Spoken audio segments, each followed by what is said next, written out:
Good morning. I've been working on my generator shed project for a little while, and you may have seen a couple of my videos about the generator shed.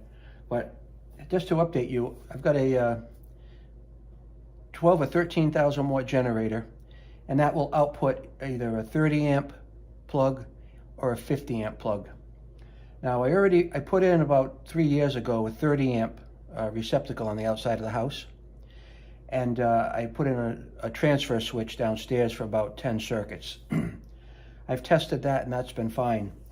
But it seems a little limiting to me to run a lot of the house, try to run a lot of the house on 30 amps, even though that's not what a generator is for. It's for like emergency backup power. So my generator also has a 50 amp output plug on it. And I thought with that plug, it would be better for me to put a 50 amp receptacle outside the house. And I've tied it into the panel downstairs with a generator interlock switch. So there's no chance of turning the power on from the generator and feeding the outside lines, because the main will have to be shut off in order for the 50 amp circuit to be engaged. Now to that end, I think a couple of weeks ago I posted a video of me putting in the 50 amp box on the side of the house. But I had bought, I measured and I had bought a 10-foot 50 amp cable, which was too short. So I realized I was short by about 2 feet. So I ended up buying a 15-foot cable. I'm going to show you that now. And what I bought was a Mop Horn brand 15-foot 50 amp generator extension cord. And it's 6'3" cable, which is very heavy cable for 50 amp. That's what you want to use. And it's got an 8-1 for a ground. Now, it's got a what they call an N1450P connector on it and a SS250R twist lock connector. Now I want to show you the cable. It is heavy, and this is the end of it that goes into the generator. It's got a handle on it so you can actually pull it out. Now, yeah, it does look like an old electric dryer cable, but much heavier than that, but the plug resembles it. So if you can look at my video about installing the outside box, you'll probably see this. Now on the other end of it, it's quite a bit different. It's got an engagement pin that goes into the center of the twist lock. Then this twist lock will go in somehow, and I don't think it turns. I think it goes into a slot. And then there's a ring on here, and I'll show you.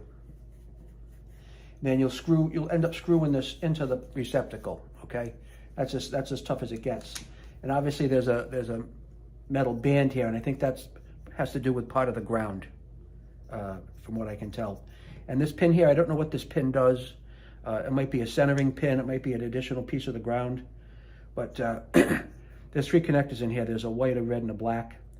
The white on the box went to a specific connector, and the red and the black didn't matter which way it went on the side of the house. So that's my Mop Horn 15-foot 50 amp generator cord.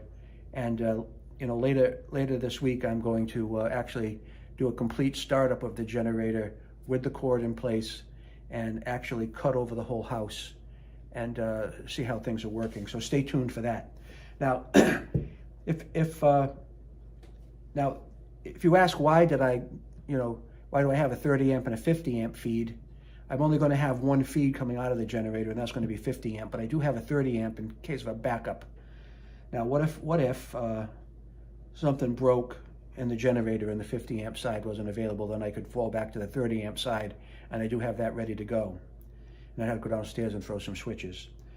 Now, on the 50 amp side, my reasoning for going to 50 amps was that right now I'm limited to 10 circuits. But obviously when you're running a generator, you might want to have the ability to power other things. So if the generator is running, obviously you're not going to turn on everything in the house. That would be foolish. So in that case, what I would do is I would keep everything shut off, and then engaging the whole panel with 50 amps of power, I'd be able to, like, you know, if I had to run a washing machine with other things off, obviously the TV, internet, everything would be up and running as long as those facilities were working. And other than that, it just made more sense for me to leave everything powered on the panel and then just turn things on as we needed them, but not go to an extreme with, overuse. So if you're looking to buy a cable like this, I'm going to post a link to it in the description of this video.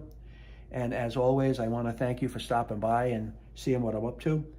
You guys all have a great day. And if you find of any value in my postings, then please like and subscribe. Take care.